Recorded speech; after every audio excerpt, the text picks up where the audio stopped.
Doctor, cuéntenos, la fundación de Puerto Maldonado, ¿cómo se podría describir esa época tan importante de lo que fue el inicio de esta ciudad? Bueno, es un proceso muy interesante.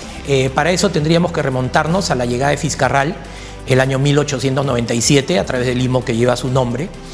Él incorpora, de hecho, todo el territorio de Madre de Dios al resto del país a través de este istmo. Lamentablemente, Fitzcarrald muere el año 1897 con su socio boliviano Vaca 10, cuando ambos navegaban en el vapor Adolfito por el río Urubamba, de manera que toda esta zona queda en completo abandono y es invadido por los hombres del cauchero boliviano Nicolás Suárez, que fue el principal cauchero de la época, llegó a dominar hasta el 50% de la producción mundial de caucho, de manera que de lejos fue el más grande de los caucheros. El año 1900, siguiendo la ruta de Fitzcarrald, ingresa a este territorio el pionero Ernesto Rivero, quien hace un recorrido inmenso, ¿no? Él viene desde Iquitos, baja por el Ucayali, el Urubamba, pasa al Manu, Madre de Dios, baja hasta Riberalta, surca el río Orton, que aguas arriba es el Tahuamanu, llega a las cabeceras del Tahuamanu, pasa a las cabeceras del Acre, baja por el Acre, llega a Boca Purús, desciende por el Purús al Amazonas, del Amazonas regresa a Iquitos en un viaje que le tomó aproximadamente 9 meses. Regresa el año 1901 y se establece en el Fundo Rímac, que es actualmente el centro poblado del Triunfo. Entonces, en esa situación estaba lo que ya se conocía con el nombre de Puerto Maldonado desde los tiempos de Fitzcarrald, pero que no era una ciudad, puesto que Fitzcarrald únicamente había establecido un campamento de los muchos que estableció en la ruta cauchera. Entonces, en junio de 1902, por encargo de la Junta de Vías Fluviales, que se había creado el año anterior a fin de hacer una exploración de los ríos de la Amazonía, llega Juan Villalta con el encargo de establecer la comisaría de Tambopata. Él, descendiendo por el río de Tambopata, escribe en su diario de navegación: 8 de junio de 1902, 8:45 de la mañana. Llegamos a Puerto Maldonado, en la confluencia del Tambopata con el Madre de Dios. Los miembros de esta comisión de Junta de Vías Fluviales pasan a hospedarse en el Fundo Rímac, diariamente cruzaban hasta esta zona baja en la confluencia, lo que conocemos actualmente con el nombre Pueblo Viejo, y concretan el levantamiento, la inauguración de la comisaría de Tambopata el día 10 de julio del año 1902, siendo además la primera dependencia oficial del gobierno peruano en esta parte de nuestro territorio, y por ese motivo es que es reconocido como la creación política de Puerto Maldonado. No podríamos hablar exactamente de una fundación en ese día, puesto que, como repito, ya había gente viviendo, ya se conocía con el nombre de Puerto Maldonado, pero definitivamente sí la creación política, puesto que es la primera dependencia oficial de parte del gobierno peruano. Y a partir de allí empieza a crecer como una ciudad progresivamente, pero siempre manteniendo su población en Pueblo Viejo, lo que recién cambiaría para el año 1925 en su traslado a la parte alta. Pero hay otro hecho intermedio que también cambia un poco las cosas, ¿no? El 26 de diciembre de 1912 se crea el Departamento Fluvial de Madre de Dios, porque es el nombre que tenía en un principio. Y se crea el departamento a fin de controlar de una manera más adecuada el comercio del caucho. Lamentablemente, justamente el año 1912 comenzó la producción masiva de caucho a partir de Xiringa, el Hevea brasilense, en las colonias que los ingleses tenían en el sudeste asiático. Y precisamente ellos habían, a fines del siglo XX, llevado semillas de Hevea brasilense y las habían sembrado de una manera muy técnica en el sudeste asiático, y el año 1912 fue el inicio de la gran producción de caucho, disminución de los precios y por lo tanto el colapso de toda la industria de la goma, no solamente en el Perú, sino también en Bolivia y en Brasil. Y esos son más o menos los antecedentes y las circunstancias en las cuales nace esta ciudad. Repito, el día 10 de julio de 1902, la creación del departamento el 26 de diciembre de 1912 durante el gobierno de Guillermo Billinghurst, y posteriormente para 1925 vendría el traslado de la ciudad a la parte alta. Ese traslado también fue una época o una fecha muy importante, ¿no? Porque en realidad ahí comienza esta ciudad, la ciudad de Puerto Maldonado, ¿no? Que deja de lado la parte baja de Pueblo Viejo ahora. Efectivamente, siguiendo siendo Puerto Maldonado, pero hay un cambio importante. En efecto, lo que sucede es que esta ciudad que estaba ubicado, repito, en lo que es actualmente Pueblo Viejo, una zona baja inundable, como lo es hasta nuestros días, frecuentemente se hallaba expuesta a la amenaza de las inundaciones. Entonces, el año 1923 hubo una terrible inundación, cuando todos se encontraban refugiados en la parte alta, deciden mandar a hacer un plano con la finalidad de que se estableciese allí la ciudad. Específicamente quien manda a hacer el plano es el prefecto de entonces, Carlos León Velarde Valcárcel. El plano está listo, sin embargo, muy pocos se animan a hacer ese traslado. En realidad los únicos que se trasladan son los gendarmes colonos, que establecen su cuartel de la gendarmería, que posteriormente fue el cuartel de la Guardia Republicana, en la ubicación que tiene actualmente el estribo en el lado de la ciudad del puente Billinghurst. Allí los antiguos pobladores recordarán que se encontraba el cuartel de la Guardia Republicana, que en sus inicios, repito, era el cuartel de la gendarmería, llamado también cuartel Tarapacá, porque había muchos tarapaqueños que vivían en que habían venido como gendarmes colonos. También se trasladó y se levantó su casa en el lugar señalado en el plano, el industrial Andrés Mallea. Esa casa se encontraba en la esquina de Electrosur Este, que actualmente está en la Plaza de Armas. Y desde 1910 se encontraban en San Jacinto los dominicos en una propiedad que les había cedido Ernesto Rivero, precisamente para que ellos pudieran asentarse en Puerto Maldonado. De manera que más allá de San Jacinto, el cuartel Tarapacá de los gendarmes colonos y la casa de Andrés Mallea, todos siguieron viviendo en Pueblo Viejo. Pero el año 1925 se produce una inundación todavía más grande que la anterior. Y cuando todos se encontraban nuevamente refugiados en la parte alta, en la casa de Mallea, en el cuartel Tarapacá principalmente, toman la decisión de empezar el traslado. Y ese traslado comienza hacia fines de marzo del año 1925.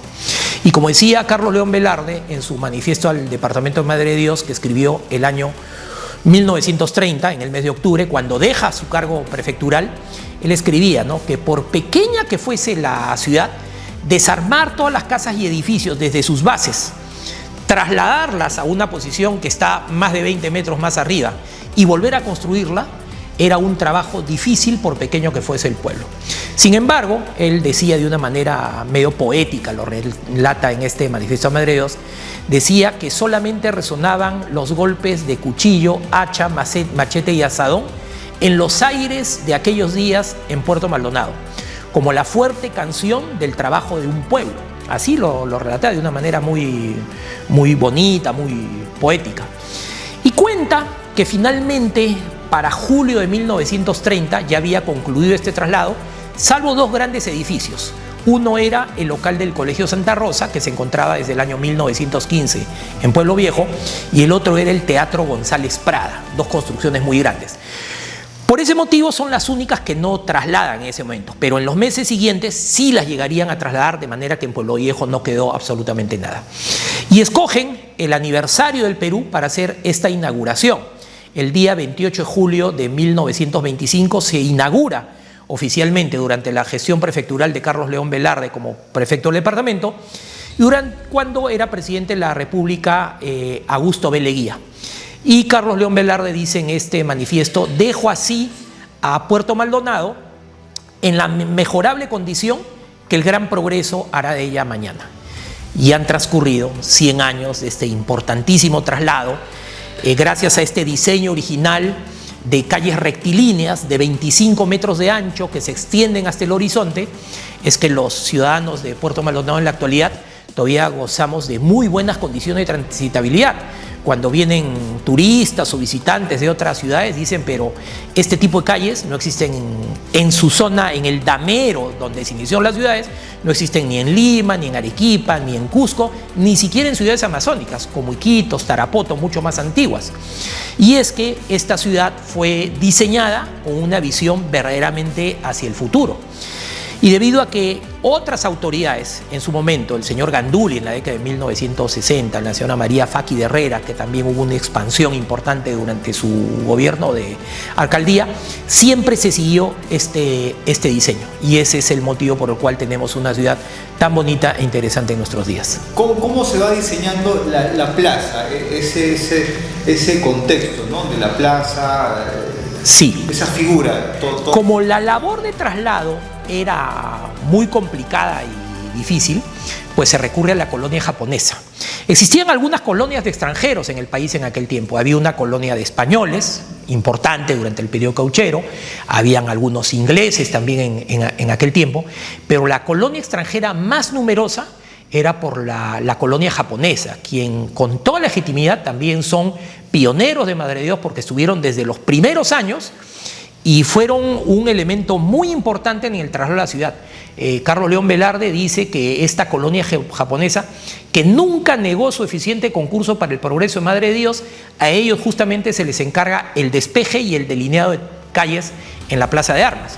Y por eso es que hasta hace unos años varios de los edificios importantes que habían en la plaza pertenecían a descendientes japoneses, la familia Kawai, por ejemplo, el Hotel Oriental, que es la única construcción de aquel tiempo que subsiste hasta nuestros días. Pero además también tenemos este elemento central con forma de pagoda, que es el monumento típico de las culturas orientales. Nosotros le llamaríamos más una glorieta, un sitio de reunión, de descanso, de sombra, pero allí es donde el colono y miembro de la colonia japonesa Nagare Mori hace el diseño. Y la construcción es realizada por el señor Kameko, en aquel tiempo, ¿no? Un reconocido ebanista, de manera que se construye esta glorieta inicial en forma de pagoda que funcionó muchos años, pero después fue transformada y en la década de 1960 tuvo una transformación mayor, en la década del 70 y una modernización en los últimos años. De manera que la versión que tenemos en este momento de las que han existido de esta glorieta. Además, en el diseño de la plaza también tenemos dos grandes árboles de mango. Estos árboles de mango se encuentran allí ubicados desde inicios de la ciudad de Puerto Maldonado, alrededor del año 1923 seguramente han sido plantados, y años después un destacado miembro de la colonia japonesa, el señor Fukumoto, Francisco Fukumoto, también es que sembraría unas palmeras reales que hasta nuestros días también adornan esta plaza de armas. De manera que es un contexto sumamente interesante, cosas muy bonitas que se puede relatar respecto a esta plaza de armas, a la vida social que tenían en aquel tiempo la población de Puerto Maldonado. León Velarde cuenta también en un periódico que existía en aquel tiempo, llamado El Madre de Dios, que se editó entre 1927 y 1932, cuyos ejemplares en copia los tenemos precisamente acá en la universidad, y se menciona que la vida social era muy dinámica. Existían clubes deportivos, existían colegios, cuarteles, y los fines de semana se reunía la banda de músicos, que en aquel tiempo era dirigida por el sargento de la Gendarmería, Desiderio Díaz, que además fue posteriormente alcalde de Tambopata. Y ellos publicaban en el periódico El Madre de Dios la retreta que iban a dar el día domingo en la Plaza de Armas, y la población se juntaba en torno de esta banda, que tocaban piezas de música muy interesantes, ¿no? Piezas folclóricas, pero también tocaban foxtrot, que era la música de moda en aquel tiempo. De manera que, repito, era una vida sumamente dinámica. Nosotros solemos pensar que quizás Puerto Maldonado, para la década de 1925, 1930, vivía en una situación social un poco deplorable, pero lo cierto es que tenían una vida social, cultural, extraordinaria. Se constituye, digamos, en todo pueblo, en toda fundación de un lugar, la plaza, la iglesia, el municipio. Se mantuvo, bueno, ahora vemos dónde está la iglesia, dónde está la municipalidad, dónde están algunas instituciones. ¿Eso viene desde esa época o varió? No, lo que es actualmente la prefectura, en su momento fue la municipalidad. En la Plaza de Armas también existía el Cine Iris, que se quemó en cierto tiempo, cuyas estructuras venían desde la época del Teatro González Prada, que había sido reconstruido también en la parte alta. Además, hay algunas otras cosas que han cambiado. Por ejemplo, la denominación de las calles. La calle Lima fue cambiada de nombre por León Velarde. La calle Ayacucho fue cambiada de nombre por Alcides Carrión, Daniel Alcides Carrión. Pero básicamente las demás calles mantienen su nombre desde el tiempo de traslado. El Jirón Arequipa, el Jirón Loreto, el Jirón Cusco, la Vía 2 de Mayo, González Prada, que era una figura muy reconocida en el país en aquel tiempo. De manera que sí, han cambiado algunas cosas, pero otras felizmente han conservado bien su personalidad. Quizás lo que se ha venido perdiendo a lo largo de los últimos años son aquellas clásicas construcciones de madera, muchas de las cuales construyó el señor Cameco. Quedan unas pocas que seguramente valdría la pena rescatar y conservar, porque también son una manifestación de la esencia cultural de Puerto Maldonado. ¿Cómo quedaba para esa época Pueblo Viejo, como es denominado ahora? ¿Esa zona cómo se llegó a denominar? ¿Y no había ya pobladores ahí cuando todos se van a Bellavista, bueno, que era la parte alta? Pueblo Viejo es lo que se conocía con el nombre de Puerto Maldonado. Pero cuando la ciudad se traslada a la parte alta, es la parte superior la que se conoce con el nombre de Puerto Maldonado. Existe el primer plano de la ciudad que está publicado en el periódico El Madre de Dios en la edición del día 28 de julio de 1928, donde se narra de una manera muy detallada cuál es el traslado a la ciudad, y en este plano lo que figura es Pueblo Viejo en ruinas. Además existen fotografías donde, como mencioné hace un momento, lo único que existe es el edificio del Colegio Santa Rosa y el Teatro González Prada, que posteriormente son también trasladados a la parte alta, de manera que no quedó absolutamente nada. Lo que dice el plano es Pueblo Viejo en ruinas.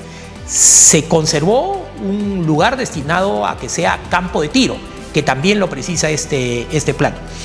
Con el paso de los años, poco a poco se empezó a poblar Pueblo Viejo nuevamente, pero con un diseño de calles que es completamente distinto al que tuvo antes de 1925.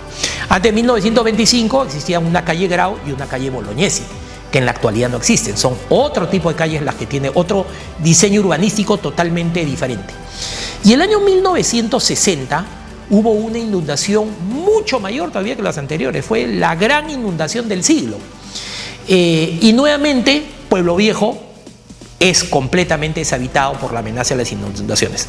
Pero a partir del año 1960, progresivamente, nuevamente empieza a ser habitado por pobladores, y ese es más o menos el diseño del Pueblo Viejo actual.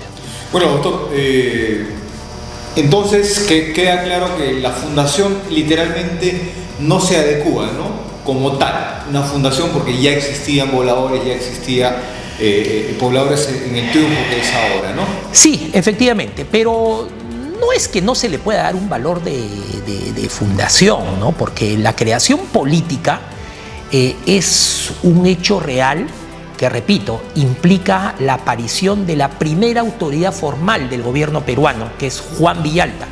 Y obviamente merece un reconocimiento la labor que hizo de establecer la comisaría de Tambopata, cumplir este encargo de la Junta de Vías Fluviales, y tras alrededor de 8 meses que estuvo en el cargo, fue reemplazado por quien lo sucedería, el capitán de fragata Juan Manuel Ontaneda, que fue el segundo comisario de Tambopata, y luego hubo una sucesión hasta el año 1912 en que se establece la prefectura. Doctor, muchas gracias. A ustedes las gracias. Muy amables.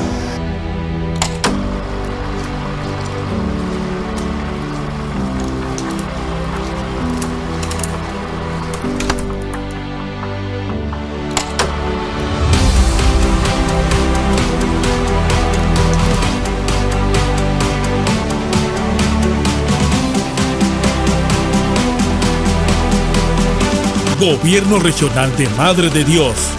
Trabajo hacia la excelencia.